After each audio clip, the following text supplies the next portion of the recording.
zones.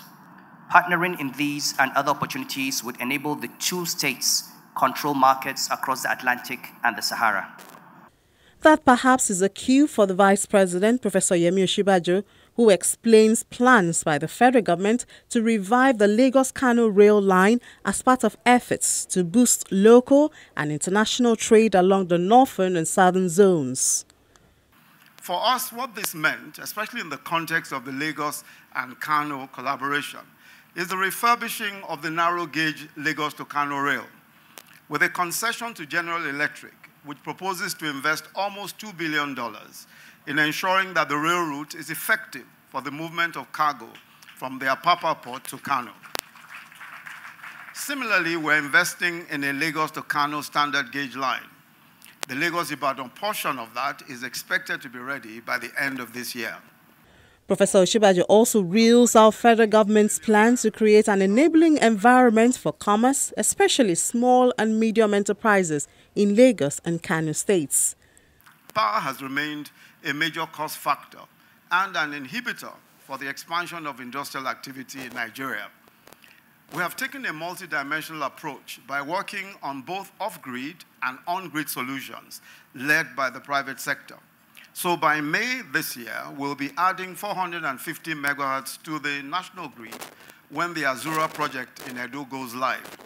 This is the first fully privately financed power plant in Nigeria. And test power of about 30 to 50 megahertz is now on the grid, preparatory to the May start-off. At the same time, we're putting off-grid solar capacity in small industrial clusters in key commercial centers.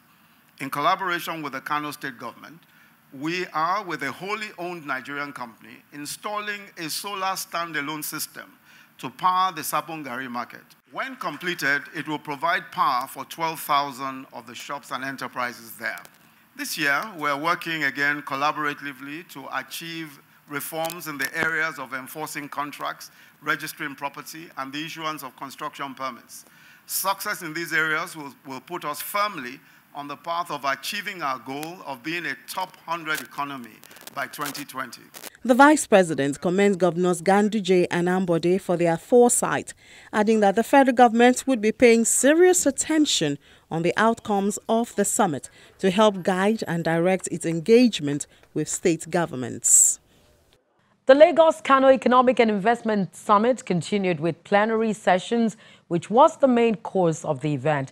It provided a platform for sharing leading practices and knowledge in thematic areas of possible collaboration. General's website, we had a meeting with them. For 2 days, leading minds, development experts and professionals, as well as members of the organized private sector and officials from both states held sessions of extensive conversations around governable, fiscal matters, infrastructure, security, tourism, agriculture, knowledge economy, the ease of doing business, and other issues. If institutions matter, what else matters? Human capital. Today, we talk about the youth bulge in Africa. Some people are afraid of what the youth bulge, our population growth, will cause. But the truth of the matter is that our youth bulge, as China and India have managed to prove, can become actually an advantage. We can reap a demographic dividend. And what it takes is to invest massively in developing these young people so that they become a productive force that drives economic development. The Japans of this world are now suffering because they do not have the population. The people are aging. Population is not there. We have that advantage. Let us invest in these young people, education, healthcare, and we'll be able to compete. What governors do that is important is that they shape culture. When that road is being tarred, it's the governor that will ensure that everybody knows that a road of this nature, if the population between Ekpe and Lagos is growing at this rate, that road will need to be expanded within 5 years. If you tar this kind of road, you need to maintain it at a certain level. That's what leaders do. They shape culture, which then sustains progress.